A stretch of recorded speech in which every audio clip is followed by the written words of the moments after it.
पहले क्या होता था कि सिम लेने की प्रक्रिया भी दोस्तों ज़्यादा आसान नहीं थी, ज़्यादा कठिन थी और सिम आसानी से मिलता भी नहीं था और ज़्यादा कॉस्टली था, ज़्यादा महंगा था। लेकिन आजकल दोस्तों क्या हुआ कि आप आधार कार्ड लेकर जाओगे और 10 या 15 मिनट में भी आपको सिम मिल जाएगा, सिम या 10-15 मिनट में आपको मिल जाएगा।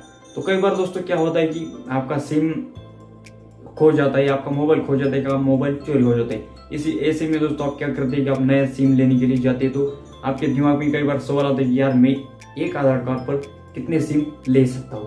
तो भारत सरकार की एक संस्था है दोस्तों ट्राई, कि जो सारी टेलीकॉम कंपनी उसके अंडर आती है, उसने दोस्तों 2022 के लिए कुछ नियम में बदलाव किए कि वो एक आधार कार्ड पर कितने सिम ले सकते, इसमें आपको बदलाव किए हैं उन्होंने। दोस्तों पहले क्या होता था कि एक आधार कार्ड पर आप 9 सिम ले सकते थे, लेकिन 2022 में ऐसा नहीं रहा है। एक आधार कार्ड पर 9 नहीं, आप 9 से ज़्यादा 18 सिम ले सकते हैं। ये आप ध्यान में रखिए कि एक आधार कार्ड पर 18 सिम ले सकते हैं 2022 में। ट्राई की जो संस्था है उसमें नियम भारत में लागू की है कि आप एक आधार कार्ड पर 9 नहीं 18 सिम ले सकते। कैसी लगी दोस्तों मेरी जानकारी मुझे कमेंट करके बताइए।